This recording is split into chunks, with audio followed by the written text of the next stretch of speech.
Hello students, आज हम देखेंगे 5 डिजिट्स वाले नंबर्स को कैसे स्क्वायर रूट में चेंज किया जाता है या 5 डिजिट्स वाले नंबर का स्क्वायर रूट या वर्गमूल कैसे निकाला जाता है। सबसे पहले स्टूडेंट्स, मैं आपको बता दूं कि आप मुझे टेलीग्राम और इंस्टाग्राम पर भी फॉलो कर सकते हैं। वहां मेरे अकाउंट डॉक्टर मनोज पीपलवा के नाम से है और बहुत जल्द मैं अपने सभी क्लासेस के नोट्स वहां आपको प्रोवाइड करवा दूंगा, जिसका आप बेनिफिट उठा सकेंगे। तो चलिए, आज आपको मैं बताता हूं कि 5 अंकों वाली 5 डिजिट वाली कोई भी नंबर या संख्या है, उसका अंडर रूट, वर्गमूल या स्क्वायर रूट कैसे निकालते हैं। पिछले वीडियो में हमने 4 डिजिट नंबर्स का स्क्वायर रूट देखा था। आज 5 डिजिट नंबर्स की बात आती है। मैंने आपको बताया था कि यदि आप 4 डिजिट नंबर्स के स्क्वायर रूट को निकालना चाहते हैं तो आपको 1 to 10 स्क्वायर पता होना चाहिए, 1 से 10 तक का वर्ग पता होना चाहिए। परंतु यदि आप 5 डिजिट नंबर्स का स्क्वायर रूट या वर्गमूल निकालना चाहते हैं तो आपको 1 to 10 के अलावा 11 to 31 तक का स्क्वायर भी याद हो तो बड़ी आसानी से किसी भी 5 डिजिट नंबर्स को आप स्क्वायर रूट में निकाल सकेंगे। तो देखिए, एक एग्जांपल अपन लेते हैं 12,769।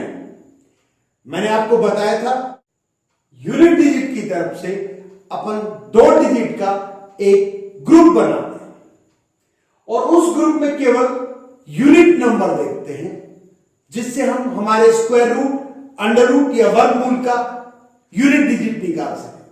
इसमें यूनिट डिजिट है 9 और हमें पता है कि वो 3 की स्क्वायर और 7 की स्क्वायर में आता है। 3 की स्क्वायर 9 होता है और 7 की स्क्वायर 49 होता है। दोनों में यूनिट डिजिट 9 आ जाता है। तो इससे क्लियर हो जाता है कि हमारा जो भी अंडर रूट या स्क्वायर रूट निकलेगा उसका यूनिट डिजिट या तो 3 होगा या तो 7 होगा। यूनिट डिजिट केवल हम 1 से 10 तक के स्क्वायर का पता होने पर आसानी से निकाल सकते हैं। अब देखिए, बाकी जो ग्रुप है उसमें जो नंबर है वो है 127। याद रखिएगा, 10 और 10 से अबो के जो वर्ग है या स्क्वायर है वो 3 डिजिट्स और मोर में आते हैं, या तो 3 अंकों की संख्या होगी या ज्यादा। देखिए 127। अब हम यहां देखते हैं कि 11 का स्क्वायर 121 होता है और 12 का स्क्वायर 144 होता है और 127 इन दोनों के बीच आता है। तो देखिए स्टूडेंट्स, 127 है वो 11 के स्क्वायर 21 और 12 के स्क्वायर 144 के बीच आता है। और ऐसी स्थिति में हम छोटे वाली संख्या 11 को लेंगे। 11 के आगे हम यूनिट डिजिट 3 रखते हैं तो हमारा आंसर 113 आता है और 11 के आगे यूनिट डिजिट 7 रखते हैं तो हमारा आंसर 117 आ जाता है। तो यहां में पक्का हो जाता है, कंफर्म हो जाता है कि हमारा आंसर है इट इज आइदर 113 और 117। अब हमें पता लगा इन दोनों में से करेक्ट आंसर कौन सा है। तो देखिए, यूनिट डिजिट के अलावा जो सिमिलर नंबर है वो है 11। 11 को उसके सक्सेसर यानी उसकी अगली नंबर 12 से मल्टीप्लाई करते हैं तो हमारे पास आंसर आता है 132। अब हम देखते हैं कि हमारे पास जो नंबर 127 है, यदि वो इस 132 से छोटा है तो हमारा उत्तर छोटे वाला होगा और ये नंबर इस नंबर से बड़ा है तो हमारा उत्तर बड़े वाला नंबर होगा। देखिए, यहां 127 है वो इस 132 से छोटा है तो हमारा आंसर छोटे वाला नंबर अर्थात 113 होगा। तो अंडर रूट 12769 का जो स्क्वायर रूट है या अंडर रूट है वो 113 होगा।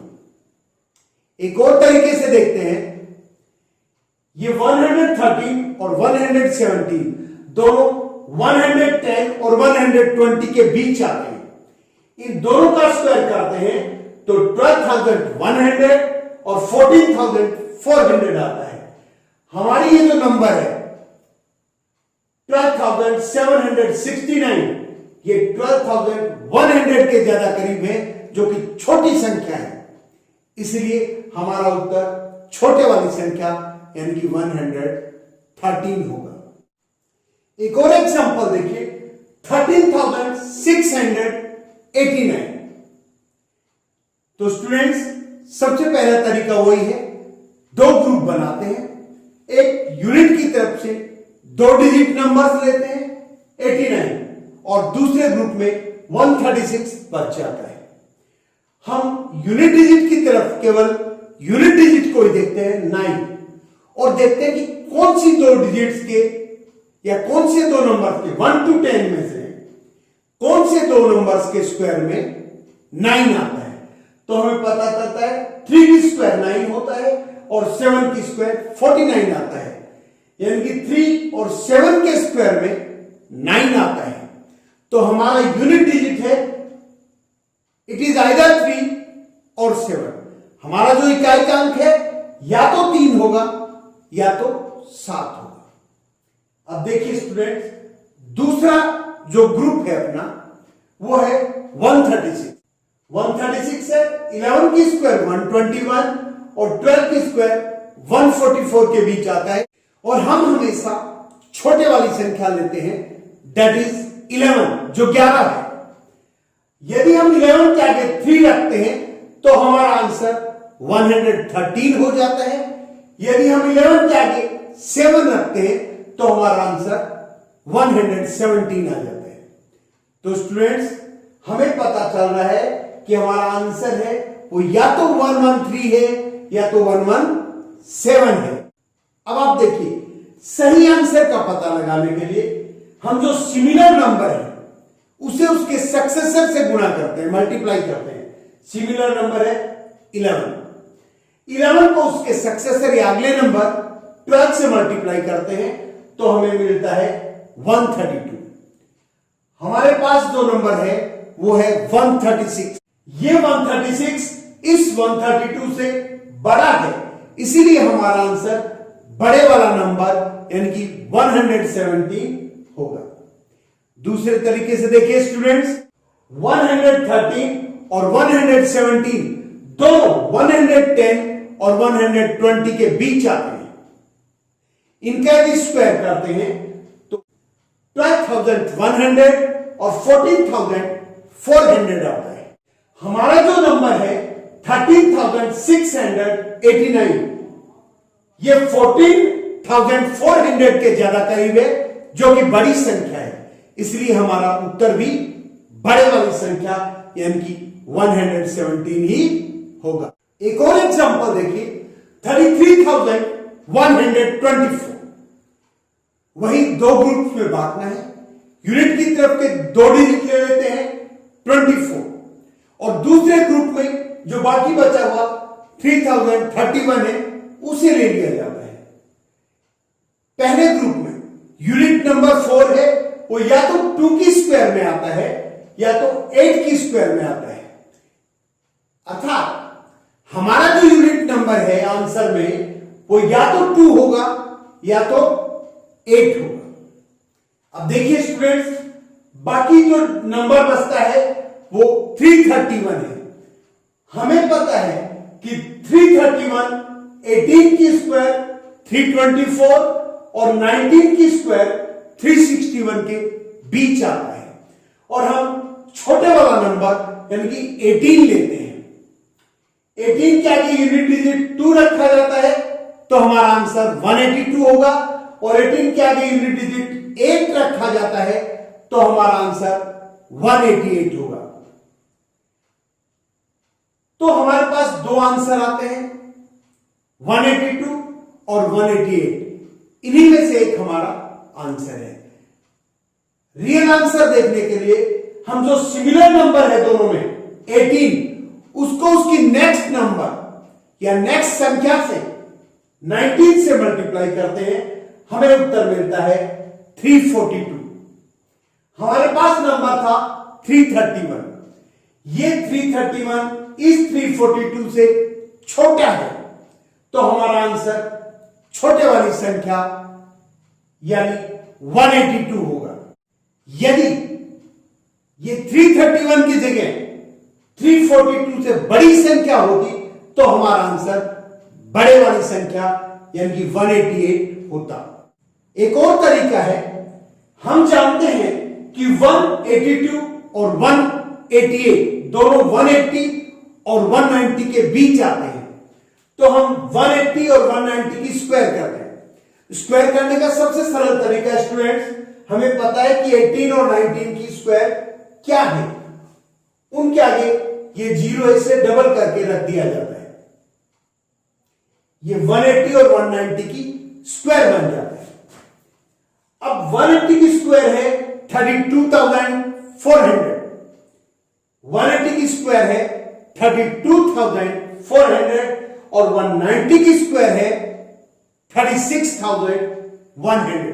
हमारे पास जो नंबर है 33,124, ये छोटे वाली संख्या 32,400 के ज्यादा करीब है, तो हमारा आंसर छोटे वाली संख्या यानी कि 182 होगा। Now see one more example, 48,841। इस नंबर को भी दो पार्ट में बांट लेते हैं, एक 41 और दूसरा रिमेनिंग पार्ट 488। 41 में जो यूनिट डिजिट है वो 1 है, जो या तो 1 की स्क्वायर में आता है या तो 9 की स्क्वायर में आता है। एक बार फिर बता रहा हूं, यदि यूनिट डिजिट देखना है तो आप 1 to 10 स्क्वायर को देख लीजिएगा, और जिन स्क्वायर्स में ये जो यूनिट नंबर आता है उन दो स्क्वायर को या एक स्क्वायर जो भी है उसे रख लिया जाता है। 1 है वो 1 की स्क्वायर में आता है या 9 की स्क्वायर में आता है। तो यहां हमें पता चल जाता है कि हमारा जो आंसर होगा, हमारा जो स्क्वायर रूट होगा, उसमें यूनिट डिजिट है, इट विल बी आइदर 1 और 9। उसकी इकाई की संख्या है वो या तो 1 होगी या तो 9। फिर देखिए दूसरा जो ग्रुप है 488, वो 22 की स्क्वायर 484 और 23 की स्क्वायर 529 के बीच आता है, और हम हमेशा छोटे वाला नंबर उठाते हैं तो 22 लेंगे। इस 22 में यदि हम यूनिट डिजिट 1 जोड़ देते हैं, हमारे पास आंसर आता है 221। इसी 22 में यदि हम यूनिट डिजिट 9 जोड़ देते हैं तो हमारे पास आंसर आता है 229। तो हमें पता लग जाता है कि our answer will be either 221 और 229। हमारा उत्तर या तो 221 होगा या तो 229 होगा। अब देखिए स्टूडेंट्स, जो करेक्ट आंसर है उस तक पहुंचने के लिए हम यूनिट डिजिट के अलावा जो भी नंबर है, यहां 22 है, उसको उसके सक्सेसर यानी उसकी अगली संख्या से मल्टीप्लाई करते हैं। 22 का सक्सेसर है 23, उन दोनों को मल्टीप्लाई करते हैं तो आंसर आता है 508। हमारे पास जो नंबर है 488 वो 508 से छोटा है, तो हमारा आंसर छोटे वाली संख्या यानी 221 होगी। एक और तरीका है, देखिए 221 और 229 दोनों 220 और 230 के बीच आते हैं। देखिएगा 221 और 229 दोनों 220 और 230 के बीच आते हैं। जब हम दोनों की स्क्वायर करते हैं तो हमारे पास 48,400 और 52,900 आता है। देखिए स्टूडेंट, यहां कंफ्यूज होने की जरूरत नहीं है। इनके स्क्वायर करते समय हम 0 के अलावा जो 22 और 23 होते हैं उसकी स्क्वायर करते हैं, जो हम ऑलरेडी ऊपर ले चुके होते हैं। उसमें एक 0 है, उसकी स्क्वायर डबल 0 के रूप में रख दी जाती है। हमारा जो नंबर था 48,841, ये 48,400 यानी छोटे वाली संख्या के करीब है। तो हमारा आंसर छोटे वाली संख्या इनकी 221 होगा। स्टूडेंट्स, आशा है आज आपको 5 डिजिट नंबर्स के स्क्वायर रूट या वर्गमूल निकालना आसानी से आ गया होगा। यदि आपको वीडियो अच्छा लगे तो इसे लाइक करें, अपने फ्रेंड्स के साथ शेयर करें ताकि वो भी इसका बेनिफिट उठा सके। और अभी तक यदि आपने मेरे चैनल को सब्सक्राइब नहीं किया है तो प्लीज इसे सब्सक्राइब जरूर करें, क्योंकि आपका सपोर्ट ही मेरी ताकत है। Thank you.